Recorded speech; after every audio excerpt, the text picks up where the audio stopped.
welcome today. I'm Jane Humphrey Pierce, and I'm with the Fort Wallace Memorial Association. I'd like to welcome you once again, many esteemed historians and friends from all over our area.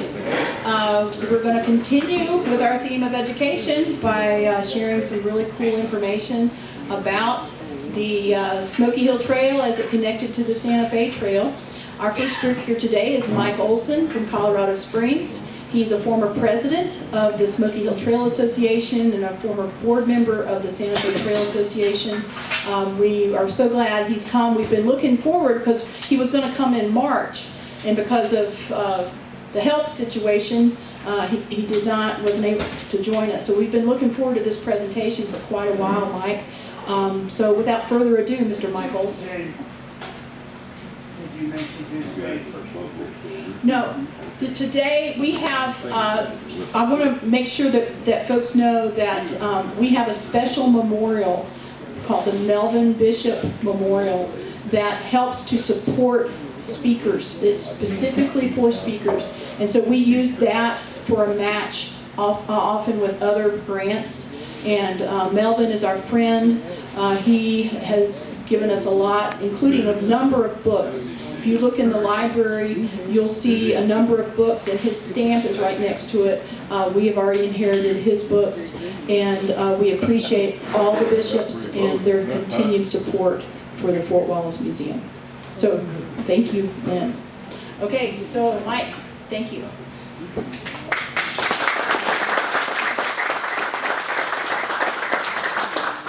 Thank you, Jade, and I'm glad she mentioned that this talk has been a long time in preparation for about 2 years, and you can chalk it up to why it's taken 2 years to finally reach this point. So I appreciate the invitation, and I'm looking forward to sharing this educational experience. I'm an old professor.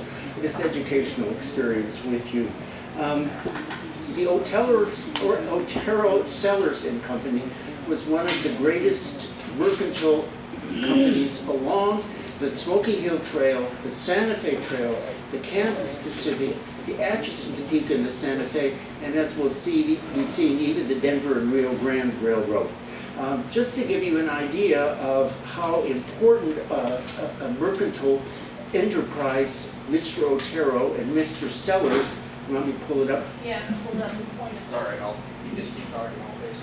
Mr. Otero and Mr. Sellars, just to emphasize how big a business this was, I'm going to quote from the Las Animas Daily Leader from Las Animas, Colorado, for June 2nd, 1876. The editor says, trains, wagon trains, box trains, were loaded as follows this week by Otero, Sellar and Company. Jesus Mora, mule team, 15,000 pounds. Perfidio Apodaca, ox teams, 32,000 pounds for St. James and Company, Camp Apache. Manuel Sanchez, ox wagons, 10,000 pounds for Las Vegas. Tomas Chavez, mule wagons, 12,000 pounds for W.B. Strap, Las Vegas. Nazario Gonzalez, oxen, 330,000 pounds for Spiegelberg Brothers in Santa Fe. And if you take a look at the timeline out there, on this side of it, there's a picture of the 5 Spiegelberg brothers who ran a mercantile establishment in Santa Fe. They came down the Santa Fe Trail as Jewish merchants, and so they've ordered goods from the east, and Otero Sellar and Company is using their facilities to send them by the things they need by ox team. Ignacio Hazan, oxen, 20,000 pounds. Juan Varela, mule teams, 20,000 pounds for H. Springer in Albuquerque. Juan Santesteban, 5,000 pounds, 1 ox wagon for his storage house. And Francisco Montoya, oxen, 10,000 pounds, headed for Mimbres, New Mexico. That's in 1 month. The next month it was repeated, and the next month it was repeated, and the next month it was repeated, all the way along the track, the Kansas Pacific and Atchison, Topeka, and Santa Fe. But we're going to be getting to that. Just one more emphasis on how important this enterprise was. A historian who lived in La Junta at the time later wrote, sometimes there were as many as 100 trains here at one time. At night it made a great sight with their campfires. Each outfit formed its wagons into a corral, and after feeding the mules corn, the stock was turned out on the prairie to feed. The freighters would then make campfires in the center of their wagon corral. 100 campfires out there with the oxen and the mules wandering around. However, within 4 years, the old trail would see the last of this traffic because the railroad reached Santa Fe in 1880. But it's nice and romantic to think of. Of course, it was dusty and dirty and hot. Everything we've experienced today. That said, I'm not going to concentrate on the mercantile side of Otero, Sellar and Company. What I want to do is talk about their families. That's why it's a saga of two families. Basically, what my point is going to be is that Mrs. Otero and Mrs. Sellers were both very refined ladies, as we'll be seeing. Mrs. Otero grew up in Charleston, South Carolina, in a wealthy slave-owning family. Mrs. Sellar was from London, England, and we'll just keep this in mind. We can't see Sheridan from here, but think of these refined ladies in the Wallace West, raising children. The Sellar family, there was only Marie, a daughter. The Oteros had 4 children, as we'll be seeing. And the best source that I have for these families and what they experienced comes from memoirs by the children. Again, as we'll be seeing, Miguel Jr. Otero wrote a book called My Life on the Frontier, which is absolutely fascinating for the Smoky Hill Trail and the Kansas Pacific, and it's a good, funny read. He was a great author. And Marie Bullard, Marie Sellar Bullard, wrote her memoirs that are published sort of obscurely in the New Mexico Historical Review, but it's online. In fact, most of this stuff is online. So we're going to be taking a look then at the families. We will begin then at the end, actually. Once when I was teaching U.S. history for about the 39th time, I thought, I am so bored. Blah, blah, blah, blah, blah. So I started at the end. I said, today is, and we're going backwards, and we just read the textbook backwards. Didn't make much of a difference, but at least there wasn't. So we're starting at the end. The Otero Sellar Company, as it says here, dissolved its partnership in 1881. When does the railroad, as I say, get to Santa Fe? 1880. So the era of mercantilism and big money and the wagon trains and everything was over. In fact, Otero and Sellar knew that because, as we'll be seeing, they followed the Kansas Pacific and then the Atchison Peak in Santa Fe. And of course, every newspaper had various advertisements from them. Let's get oriented. We're going to be talking about the Kansas Pacific, and specifically we'll talk about Fort Harker, Hays City, as it was called, Sheridan, and Kit Carson.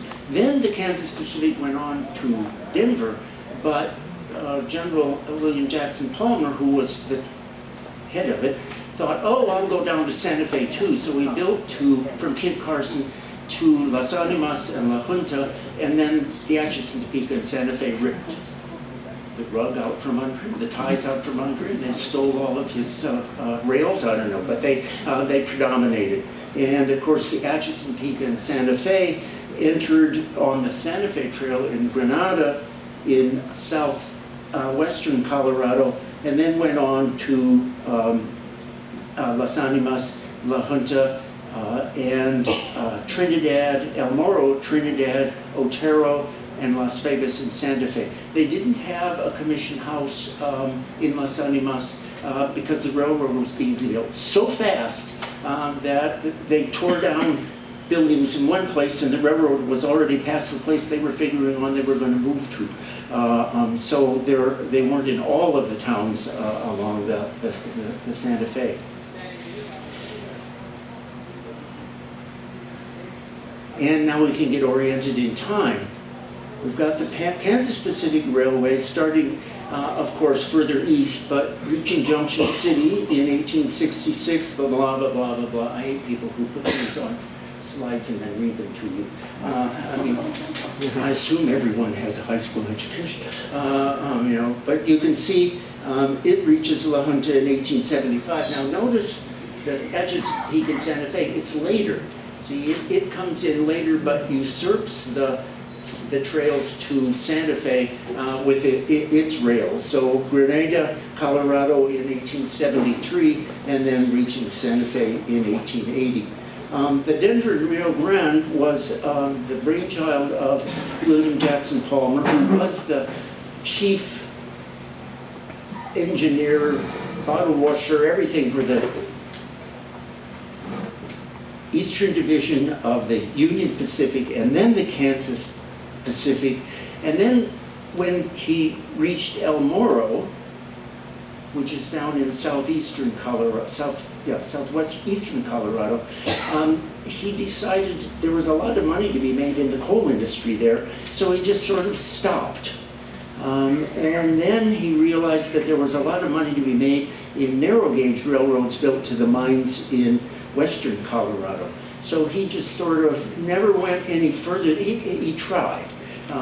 There's the famous story, which I'll skip, of the Denver and Rio Grande and the Santa Fe going over Raton Pass, and both of the chief engineers got to Trinidad at the same evening, and the Denver and Rio Grande engineers stopped for supper, and the Santa Fe ones didn't, and they got Uncle Dick Wooten to sign the contract, letting them build through Raton Pass, which he owned part of. His sale price was groceries for himself, his children, and his grandchildren. The last grandchild died in 1955, so it was a good deal as far as he was concerned. So we've got these three railroads then. Let's start with the Otero family.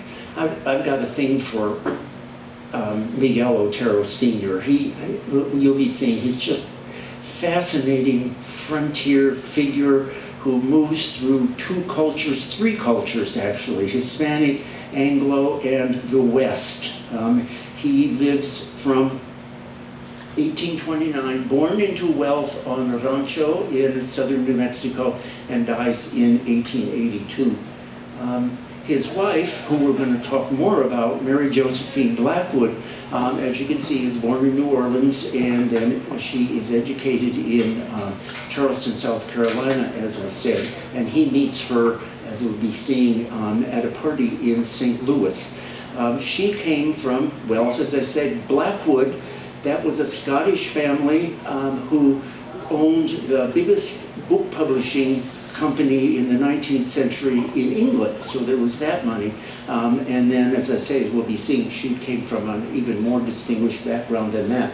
They had 4 children, married in 1857, Paige, I've seen it spelled both ways, Miguel, Gertrude, who, as you can see, dies at, do the math, and Mamie, and that's Mamie over there. So you can see what cultured people these are. And then we'll be seeing what Sheridan looked like, okay? The boys were, Paige and Miguel, they were, I hope none of you had children like them, okay? They were the scourge of their parents' life. They were constantly, and you can tell, they're always in trouble, okay? From the time they're 8, 10, teenage years, it was hell for Mary and Miguel. They tried to send both boys back to college in, to boarding school in St. Louis at one of the Catholic boarding schools, and then to St. Louis University. And neither of the boys, all they wanted to do was hunt buffalo and pal around with Wild Bill Hickok, which they did. And so their parents would put them on, from the railhead, on the train headed back east. And by the time the parents got home, they jumped the rails, caught another train, and were sitting in the living room saying, ha, ha, ha, ha, ha, we're not going, you know. Great stories in Miguel's book on the family. So there's Mary Josephine. One of her ancestors was Charles Carroll, who signed the Declaration of Independence. I'm just amazed what you can find on the internet. That's the hotel she was born in New Orleans, okay? It's an old photograph. Well, after these hurricanes, who knows what's standing in New Orleans? But I just thought that was fascinating. I could see the hotel she was born at there. I've included the pictures of New Orleans, where she was born, and St. Louis, where she was married, because look at those. They're cities, okay? They're world cities, they're civilization, they're clubs, there are libraries, there are symphony orchestras, there are cotillions, there are balls, there are debutantes, there are everything you can think of that a wealthy, cultured woman would participate in as she grew up in her teenage years and into her 20s. That's what Mary Josephine had. And as I say, we'll be seeing what she puts up with. So this is the west side of Las Vegas. She rides stagecoaches, just like that, okay. Nice romantic picture, which you've got out here in the museum. A romanticized picture of the gray roads and the buffaloes. They broke up, as we saw, the company in 1881. So this is 4 years previously. The west side of the plaza in Las Vegas. Not exactly prime real estate, okay? It's pretty rough looking. If you're familiar with the Las Vegas Plaza, on my right side, that's been replaced by the Plaza Hotel, which is still there. These buildings are still there. Casa de Musica, there's an art gallery in them now, and it's from the roof of that one that Stephen Butts Kearny declared the Southwest American Territory in 1846. But cast your mind back. This is what Mary Josephine finds when she gets to Las Vegas, and they open a store there. As I mentioned, Miguel Jr. has a memoir, My Life on the Frontier, and here's what he has to say of his mother. Notice the words distinguished, brilliant intellect, loveliness of character, society woman, admired in Washington, New Mexico, St. Louis, and Denver. Miguel Sr., her husband, was a delegate from New Mexico, territory of New Mexico, for a whole decade in the 1850s. So she moved in Washington society, and then she came to Kit Carson. I just find that so fascinating. If you haven't read this book, go find it. I'll quote from it again if I have time. My wife's my timekeeper, and she's going to stand up and yell at me if I go too far. Now we'll go to the Sellar family. Not much known about the Sellar family.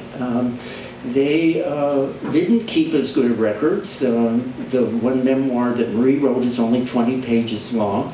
But again, what you can find on the internet, they were married at that church. And if I wanted to, I could have downloaded the marriage record on Ancestry.com of the two of them. But they immigrated then in 1859, and he taught school on the Mississippi River in Illinois for one term, let's say 4 or 5 months. And as Marie says, her mother didn't want her to be born in the wilds of nowhere, even if it was Illinois. So let's move to St. Louis. And so they moved to St. Louis then.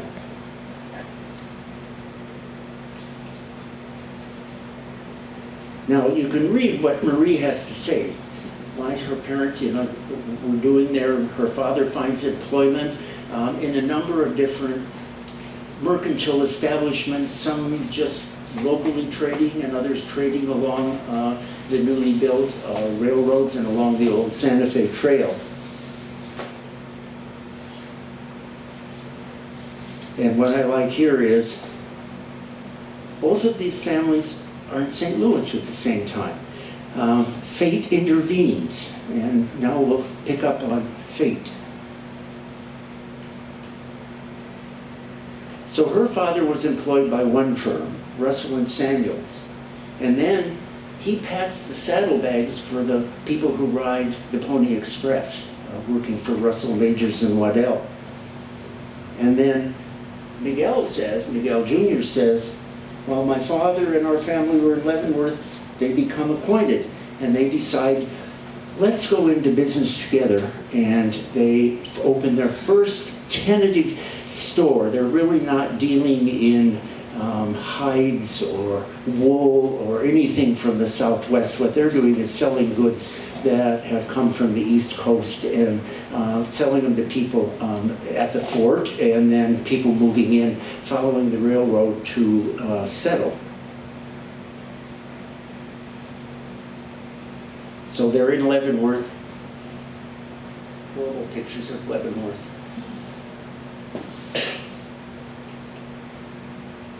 Ooh, what happened there?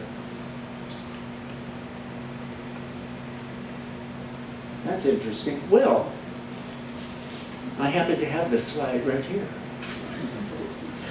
This is something that just fascinated me when I ran across it quite by accident in the Smoky Hill and Republican Union, published in Junction City, Kansas, in December 26, 1863. As I said, Miguel and John have opened a store in Fort Harker in 1867. This appears in the paper in 1863, and it's headlined Wyandotte, Kansas, October 31st, 1863. Dear Sir, in answer to your communication through Mr. Broughton, I beg leave to state that the main line of the Union Pacific Railway Eastern Division commences on the south bank of the Kansas River so as to connect with the Pacific Railroad of Missouri, runs up the Kansas River to Fort Riley. It is the purpose of the company and express desire of the government that the continuation of our line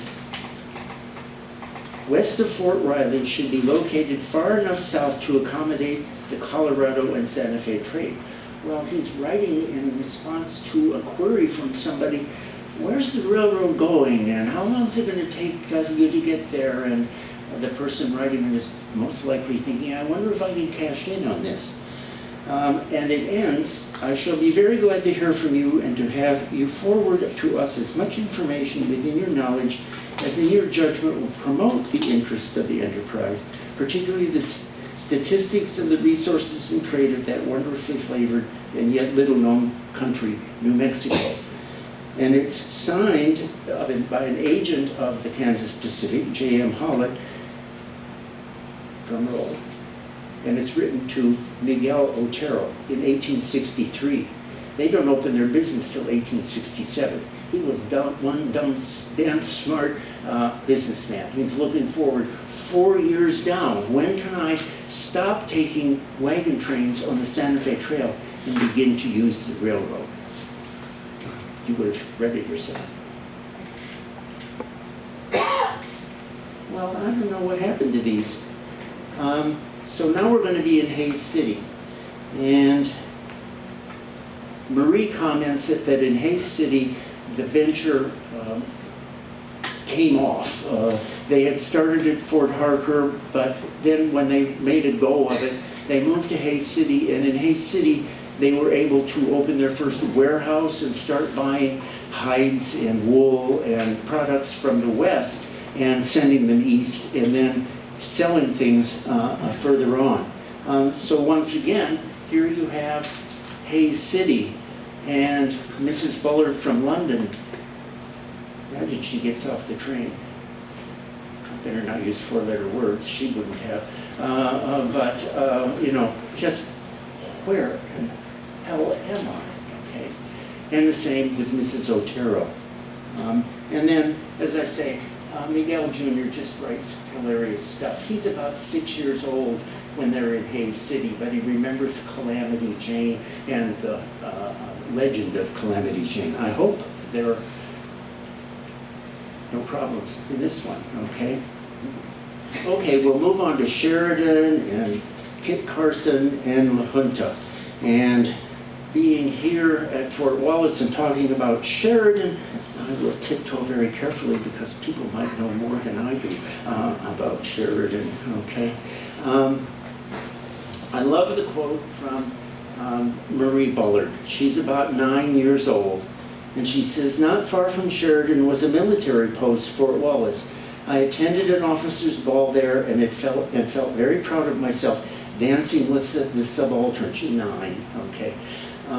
Later, one of them gave me my dog Puck, which was my companion and pet for many years. Okay, so just 2 miles from here, we can imagine Marie and Miguel. Okay, then they move on to Kit Carson, and as I say, on to La Junta, and we have some views of that. Marie, in her memoir, says, "I think the Hayes venture was greatly tentative. In being successful, the Sheridan warehouses were much longer. And my father built a cottage nearby where we lived, and which was moved to Kit Carson when the warehouses went. That moving left a lasting impression. You know, you could go to bed one night in Sheridan, wake up in the same bedroom the next day in Kit Carson. They just loaded it on the train and took it along. The office safes and furniture were moved into a freight car, and all the stock loaded in cars. Then one morning, a swarm of men climbed the roof of the warehouse and sawed it into strips the size of a flat car and also the sides of the building, and they loaded in piles like a pack of cards. In a short time, Sheridan, a busy, bustling frontier town, had little left but piles of empty cans and excavated cellars, and all the inhabitants were denizens of Kit Carson in their rehabilitated houses. The cemetery, however, remained with nearly 100 graves, most by violent death and some by Indian massacres, to tell the tale of frontier days. At one time, the estimated population of Sheridan was 2,000 people, and of wagons encamped around 1,000, okay? And speaking of the cemetery, Mike Bond told me today he's been out with ground-penetrating radar. Fort Wallace was, okay. Well, somebody went out there and found 10 of the graves, tentatively, okay? Maybe the rest, you say, washed away. Probably, they were moved when they operated the sand pit. Okay, when they operated? They were taking sand out of this hillside where the grave. Okay, they took sand out of the hillside where the graves were, okay. My friend Frank Norris is going to talk to you next, and I drove out there today. Frank's been besotted with Sheridan for 10, 15 years, I think, every time I see him. Oh God, so today he wanted to, where's Sheridan, where's Sheridan? And you took us out there with the Smoky Hill Trail people, what, about 3 years ago, 4 years ago, or something like that. I actually could say, well, I know where Sheridan is, okay, which is something, okay.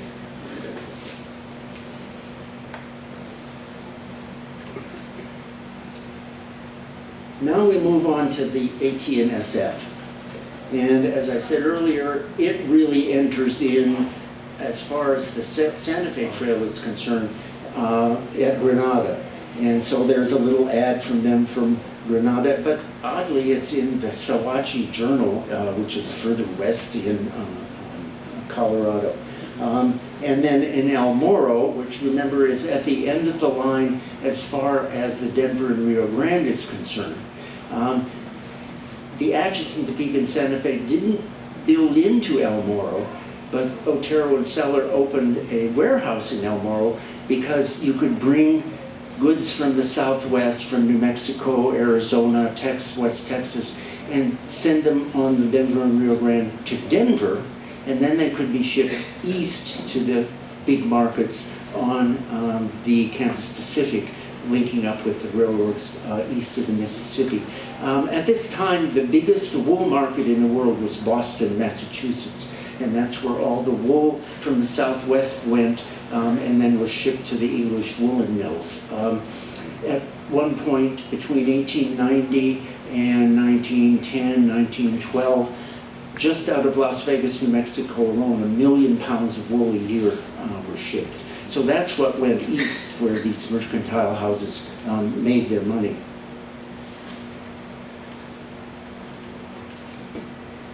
And here we have Page and Miguel again. It's really hard to find Otero. It's harder to find Otero than it is to find Sheridan, by the way. There's nothing there, and it's not on any maps, although there's a guy named Glenn Stevens who did some historical maps of trails in northeastern New Mexico.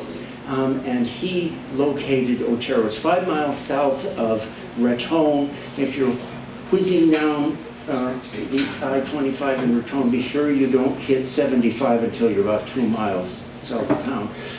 Then about 3 more miles, you just look over to the right, and that's where Otero was. It only lasted 5 months. Okay, the railroad came in. It was named after Miguel Sr. It flourished a little bit, and then everything moved on. And again, this is Miguel writing. No, this is the correspondent to the Weekly Chieftain. A city as yet has no calaboose, and when a man gets too drunk to navigate and gets obstreperous, the constable leads him to a telegraph pole, and while the chap is leaning up to it, he snaps the handcuffs on him and leaves him to hug it until sober. Okay. It's so much fun to research this stuff. Just find out all kinds of interesting stuff, okay? Well, all of these places, as they went down the line, they moved the warehouses and the houses, and as they said in Sheridan, it all gets located further and further and further on down the line. In El Moro, as I say, Otero and Sellar had warehouses for a time so they could ship to Denver. The only really glimpse we have of John Sellar, I mean, as I say, Miguel is all over the place, Sr., comes from Miguel Jr. Writing about his experiences with his brother Page when they were the clerks at the company store in El Moro. And they raised hell there just as they raised hell. They're about 16, 17 years old at this point. And how much time have I got left? About 5 minutes. 5 minutes? Okay, I'll read fast.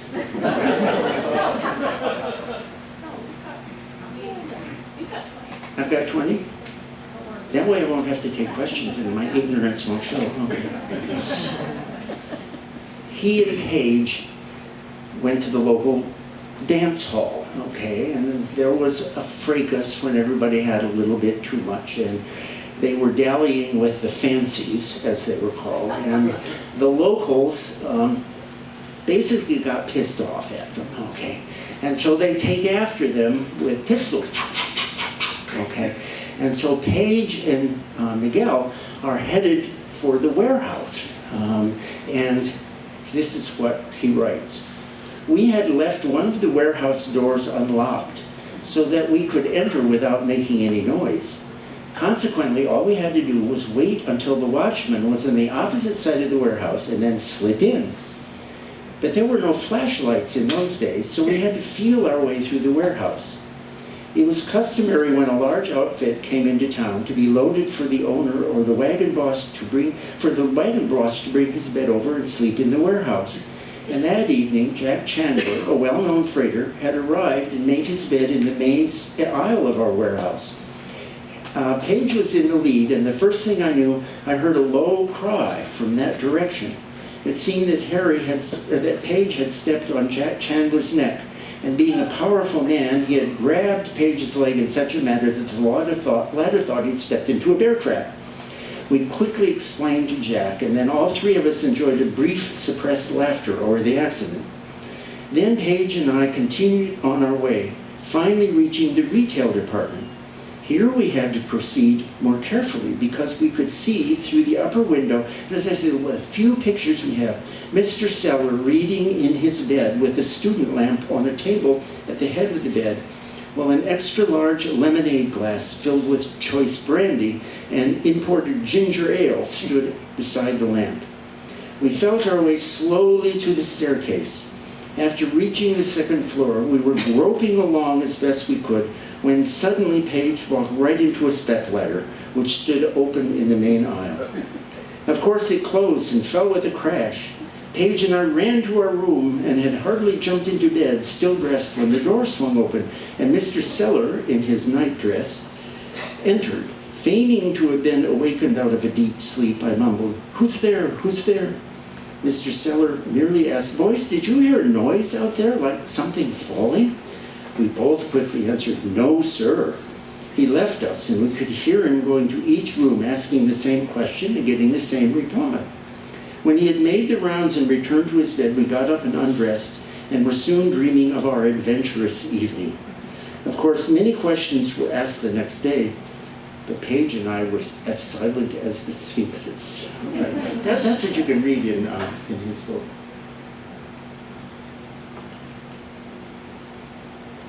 And now we can come back as far as the end again. Just a few comments on these people. Miguel Antonio Otero Sr. not only was the motivating force behind the company, not only was a visionary who understood what the railroad would do to the business that he was in, but he was a consummate businessman. He brought the first telephone to New Mexico, the Las Vegas Telephone Company. This is before 1882. He opened one of the first banks in New Mexico, the Las Vegas National Bank, okay? This is the picture of the senior moment. The Plaza Hotel in Las Vegas, it was built 2 years after the railroad reaches Santa Fe and the year in which Miguel Sr. dies. And then I just had to throw in a saloon because that's what Las Vegas was. But actually that building is still standing too. Is that the Palace Ballroom, I think, or something like that? I only went there once, so I don't really know what the bar was like or anything like that. Okay. But Miguel Sr., as I say, was the U.S. territorial delegate from New Mexico Territory in the 1850s. The one smirch on his record maybe from our perspective is his wife, Mary Josephine, her family owned slaves, so she brought her slaves with her to New Mexico. And New Mexico, when the Civil War broke out, had to decide, are we north or south, are we slave or free? And Miguel Sr. Sponsored the bill which kept slavery legal in New Mexico Territory. But he also invested in mines in Mexico and in South America. He had plans when he died to build a railroad from Albuquerque to the western Mexico coast near Acapulco so he could tap into the Pacific trade. I just find him a fascinating person. John Perry Sellar, as I say, we know very little about. This is the only photograph that we have of him. And again, the internet is interesting. When I published an article on him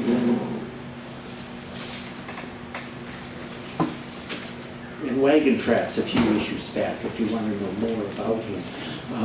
But when I went looking for a photo, I found that there was one in the library of the University of New Mexico. So I duly wrote for permission. Can we reproduce this in Wagon Tracks? I filled out all the forms.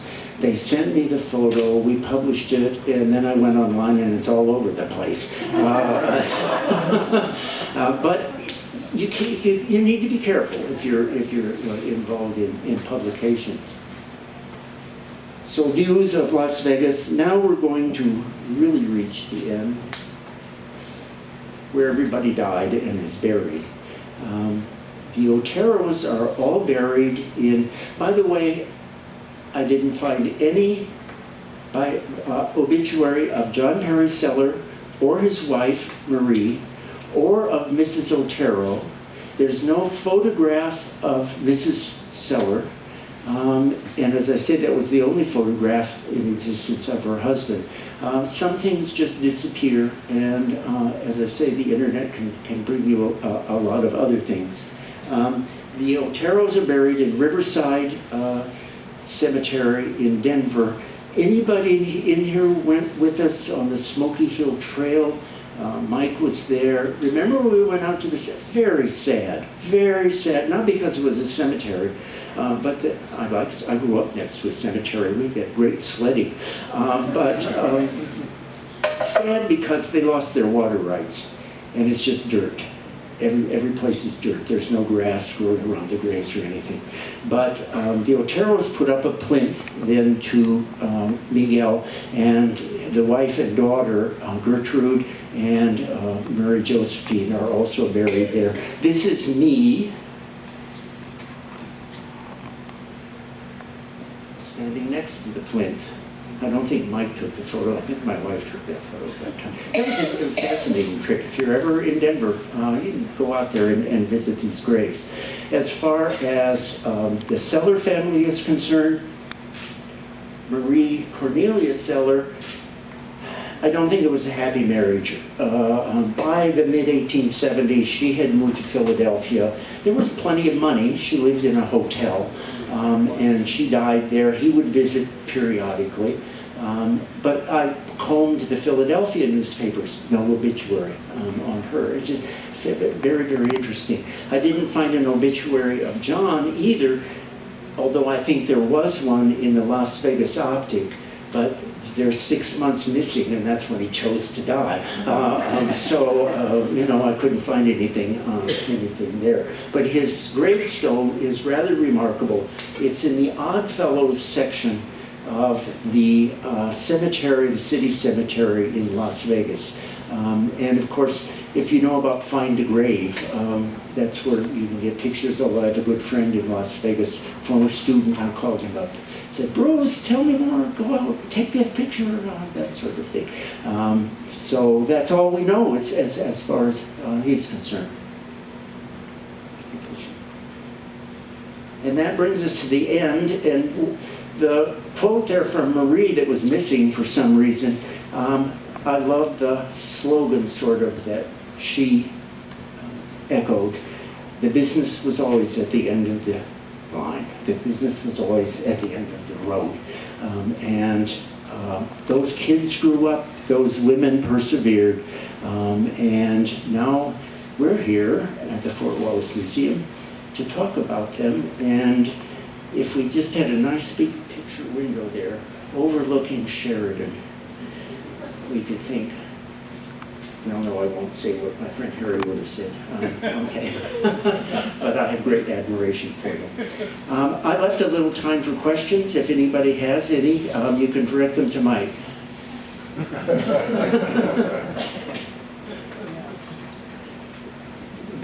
Well, it's always nice not to have questions. A, because that way you don't have to show your ignorance. And B, you know, you entertain them and they're just stunned. Thank you very much.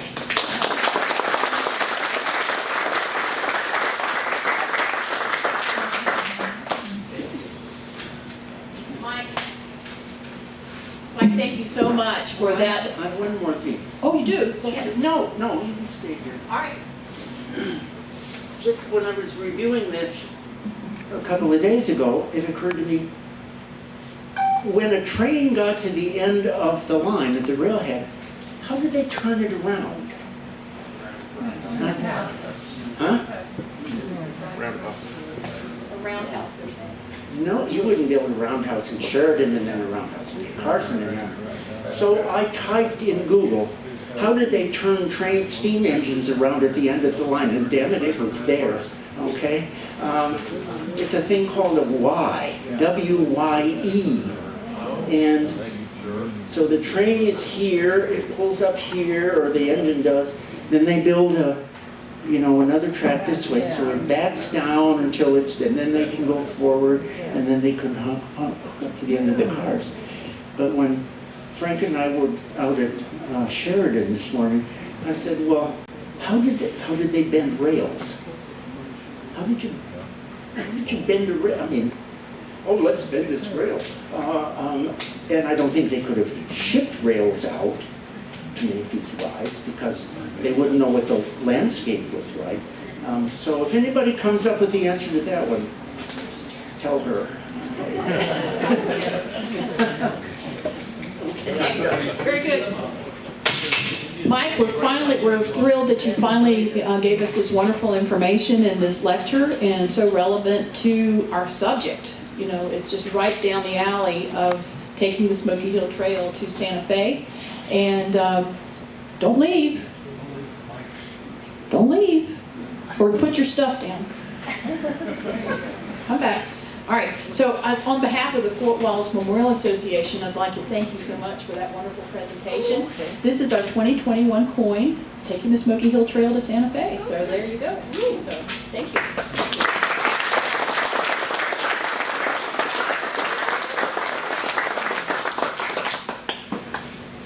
I would like to present Mike. He's always wanted to be a secret agent, and so he has coined 007 in the Dennis K. Clark lecture series. That's on your own dog. So thank you. I'd like to present you this coin. Well, thank you very much. I'm excited.